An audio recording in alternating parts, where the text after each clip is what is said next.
আসসালামু আলাইকুম এভরিওয়ান। আজকে আপনাদের সাথে খুবই ইজি একটা 4 পাউন্ডের কেকের ডেকোরেটিং টিউটোরিয়াল শেয়ার করব।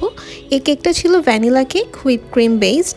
আজকের এই কেকটা একটু ফ্ল্যাট হবে, তো আমি 8 ইঞ্চি সাইজের স্কোয়ার মোল্ডে দুটা কেক বেক করে নিয়েছি আর দুটা কেককে আমি দুটা স্লাইসে ভাগ করে নিয়েছি। কেকের স্লাইসগুলো কেক বোর্ডে অ্যাড করে আমি এর উপরে মিল্ক সিরাপ অ্যাড করে দিচ্ছি।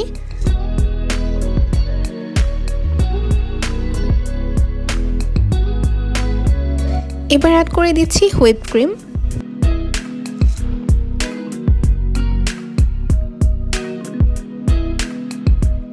এবার বাকি দুটো কেকের স্লাইসও আমি এখানে অ্যাড করে দিচ্ছি আর উপরে মিল্ক সিরাপ দিয়ে দিচ্ছি।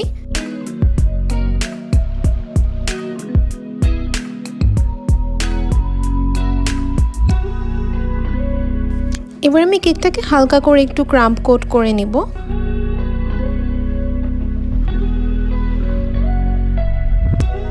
এরপর পুরো কেকটা আমি হোয়াইট কালারের ফ্রস্টিং দিয়ে কভার করে নিয়েছি।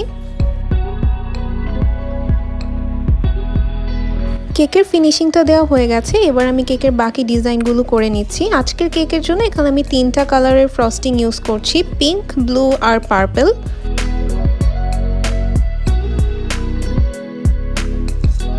এই কেক ডেকোরেট করার জন্য আমি এখানে 6B, 1M আর 1G নজলগুলো ইউজ করেছি।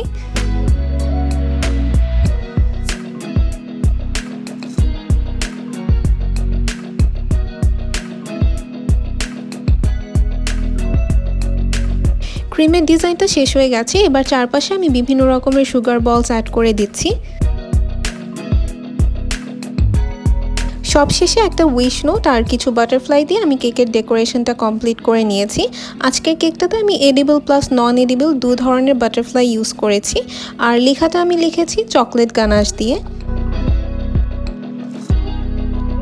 তো এই ছিল আমার আজকের শর্ট একটা কেক ডেকোরেটিং টিউটোরিয়াল। আশা করি আপনাদের কাছে ভালো লেগেছে। আজকের ভিডিওটি দেখার জন্য আপনাদের সবাইকে অসংখ্য ধন্যবাদ।